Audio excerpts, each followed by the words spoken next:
Bertemu Kanjeng Sunan, Rembalun melihat ada keanehan dari luka di tangan kanan Raden Kuning. Ia segera meminta salah seorang murid yang berada di padepokan untuk membawa tempayan berisi air. Dengan cekatan ia merendam tangan yang terluka akibat tergores cakar elang raksasa di tempayan. Semoga pemikiranku tak salah kali ini. Luka goresan ini membawa pelengkap dari telur besi. Rembalun bergumam sendiri.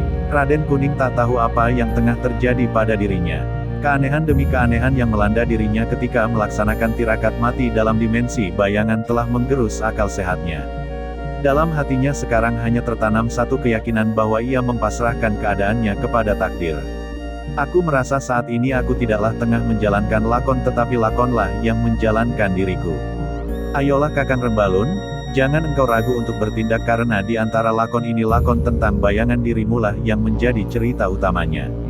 Meskipun jelas-jelas Raden Kuning menunjukkan ucapannya untuk kakak seperguruannya, tetapi orang yang dimaksud seperti tidak mendengar kata-kata itu. Rembalun tengah mengheningkan diri mengeluarkan semua kemampuannya untuk mengobati luka di tangan kanan Raden Kuning yang kini membengkak. Rembalun mengeluarkan telur besi dan merendamnya bersama tangan Raden Kuning yang terluka. Tiba-tiba keanehan lain terjadi. Dari luka yang menggores panjang itu muncul sebilah kayu berwarna hitam. Sekilas kayu itu seperti benda usang yang terbakar api. Panjangnya sekira 4 jengkal. Bagaimana mungkin dari luka kecil di tanganku ini muncul kayu hitam sepanjang dan sebesar itu? Akal sehat memang sepertinya tak diperlukan dalam lakon ini.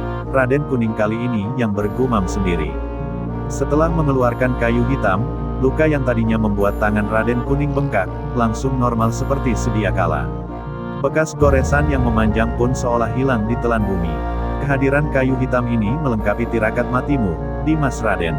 Lengkap sudah bahanku untuk menempa telur besi ini menjadi senjata. Ayo kita kembali ke petilasan guru. Rembalun segera menyentuh tangan Raden Kuning. Di mata murid-murid di padepokan yang menyaksikan peristiwa itu dari jauh, dua orang murid Ki Ageng Selamana itu seperti menghilang. Ya, Rembalun memang tak sungkan-sungkan lagi menunjukkan kepandaiannya. Jika sebelumnya ia hanya dikenal hanya sebagai ahli ukir kayu, tetapi kali ini mata murid-murid di perguruan Wanakerta menjadi terbuka. Rembalun bukanlah orang sembarangan. Menjalani kehidupan sebagai juru ukir di perguruan Wanakerta hanyalah lelakon yang tengah dijalaninya. Apa yang sesungguhnya tersirat tidak seperti yang tersurat. Sekedipan mata, dua orang berkepandaian tinggi itu telah kembali ke rumah petilasan Ki Ageng Selamana. Rembalun segera menyerahkan kembali telur besi, cetakan lilin kepala burung dan kayu hitam yang baru didapatnya tubuh Raden Kuning. Ki Ageng Selamana segera memegang benda-benda itu kedua tangannya.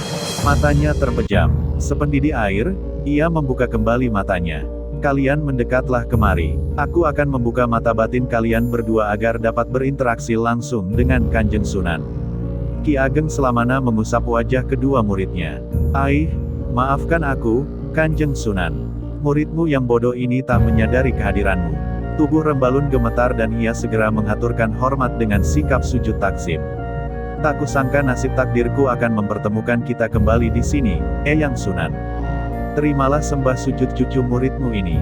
Kali ini giliran Raden Kuning yang bersujud di hadapan laki-laki sepuh yang mengenakan gamis dan bersorban itu.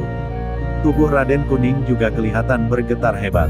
Entah kapan datangnya, tiba di dalam rumah Ki Ageng Selamana telah hadir orang yang disebut-sebut sebagai Kanjeng Sunan. Itu, mohon perkenan dan petunjukmu, Kanjeng Sunan Kudus. Takdirku ternyata berkaitan dengan dirimu. Bukan takdir yang saat ini terjadi yang membuat hamba khawatir, tetapi takdir di masa mendatang yang berhubungan dengan mereka ini yang membuat menggelisahkan hati.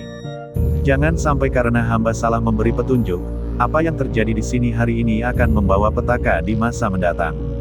Ki Ageng Selamana kali ini angkat bicara. Tak mungkin aku bisa memberi perkenan dan petunjuk. Kehadiranku di sini semua adalah atas perkenan Gusti Allah. Buatlah sebilah keris dari bahan-bahan itu. Jadikan kepala burung itu sebagai gagang keris dan sisa kayu hitam itu buatlah warangkanya. Hiasi gagang dan warangka keris dengan ukiran bayangan. Kelak di kemudian hari, keris ini akan menjadi simbol kehadiran Demak di pulau seberang. Raden Kuning, cucuku, engkau mengemban amanat takdir untuk memegang keris bayangan hingga tugasmu selesai di bumi Palembang. Ingatlah pesanku, takdir yang tertulis tentang Jipang dan pamanmu Arya Penangsang, tak mungkin dapat engkau ubah. Tetapi takdir kalian bersama pamanmu Arya Mataram menjadi ikhtiar bagi kalian semua. Hanya itu yang dapat aku sampaikan, aku pergi. Orang yang disebut-sebut sebagai Kanjeng Sunan itu tiba-tiba raib dari pandangan mata Rembalun dan Raden Kuning bergidik. Entah sudah sampai di tingkatan apa kekuatan batin guru mereka Ki Ageng Selamana sehingga dapat berkomunikasi dengan sosok yang sangat dihormati di tanah Jawa itu. Semua yang terjadi di petilasan Wanakerta memang tak mampu diterjemahkan dengan akal sehat. Apakah benar yang baru kualami tadi? Bukankah Eyang Sunan sudah tiada? Mengapa dalam pandanganku ia sangat nyata? Plak, Raden Kuning menamparkan pipinya sendiri. Ia merasakan sakit di pipinya yang kini terlihat bekas gambar tangannya. Rupanya ia tidak sedang bermimpi. Baru saja ia mengemban amanat dari Eyang gurunya itu untuk menguasai keris bayangan yang belum dibuat untuk kejayaan Demak di tanah seberang. Kalian tidak sedang bermimpi, muridku. Yang baru saja datang itu memang benar adanya Kanjeng Sunan. Segeralah buat keris bayangan itu. Muridku Rembalun, aku percaya engkau mampu menjalankan peranmu. Ki Ageng Selamana kemudian menutup pembicaraannya. Dengan isyarat tangannya, ia meminta ditinggalkan sendiri. Mereka berdua kemudian pamit dengan terlebih dahulu mencium tangan Ki Ageng Selamana. Ayo, Dimas Raden, engkau harus membantuku agar telur besi ini bisa ditempa dengan baik. Ikutlah ke pesanggrahanku di ujung kampung. Rembalun tak lagi menggunakan ilmu bayangan. Ia menarik lengan adik seperguruannya agar mengikuti langkah kakinya. Mereka berdua berjalan menuruni anak tangga rumah petilasan Ki Ageng Selamana dan berjalan menuju pesanggrahan Rembalun. Tak lama terlihat seorang pemuda tanggung menyusul perjalanan mereka. Tunggu aku, Kakang. Aku juga ingin menjadi bagian dari cerita ini. Berikanlah aku tugas agar aku bisa mengambil peran dalam cerita kalian. Tiba di belakang mereka hadir Rangga Balun. Ikut bersamanya dua prajurit yang mengawal Raden Kuning, Rempa Balin dan Bangau Jijen.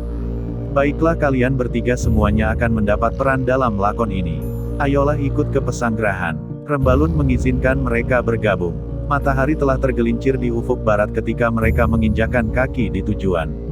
Rembalun mengajak para tamunya untuk mengambil wudhu di sungai yang terdapat di belakang pesanggrahannya. Mereka kemudian melaksanakan sholat maghrib di pesanggrahan. Takdir kita adalah membuat keris bayangan untuk Dimas Raden Kuning. Sebelumnya aku akan berpuasa dan memohon doa kepada Gusti Allah agar keris yang tercipta nantinya bukanlah keris yang haus darah.